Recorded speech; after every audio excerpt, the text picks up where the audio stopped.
এখন যদি সত্যিই মোদির বিরুদ্ধে এই মামলা হয়ে রায় হয়ে যায় হেগে, আন্তর্জাতিক আদালতে এই হেগে যদি সত্যি রায় হয়ে যায়, আপনি বিশ্বাস করেন সামনে ইন্ডিয়ার সাথে বড় বড় চুক্তি বিশ্বের যেগুলো আছে সব তারা মানবাধিকারের দোহাই দিয়ে বন্ধ করে দেবে।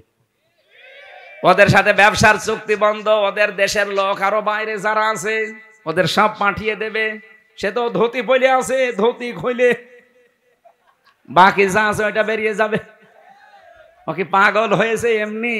এই কারণে হঠাৎ করে এখন মুসলমানদের উপর অত্যাচার আরম্ভ করেছে, যেন বিশ্বের দৃষ্টি এখন অন্যদিকে যায়।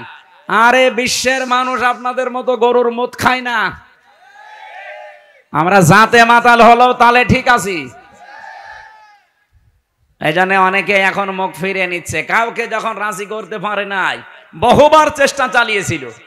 আপনি দেখেননি বারবার জামাত ইসলাম বলেন, বিএনপি বলেন, রাজনৈতিক দল বলেন, ধর্মীয় যারা আছে তারা বলেন, বারবার আমরা চাচ্ছিলাম তাড়াতাড়ি নির্বাচন দিয়ে দেন, দিয়ে দিলে কি হবে, ইউনূস চলে যাবে, ওরা আবার কনভেনশন করে সব ঠিক করে ফেলবে। আর ও চাচ্ছিল যদি এভাবে অন্তত 2 বছর কেটে যায় তাহলে দেশ কন্ট্রোলের বাইরে চলে যাবে। অলরেডি এখন সামরিক একটা ঘাঁটি তৈরি হচ্ছে।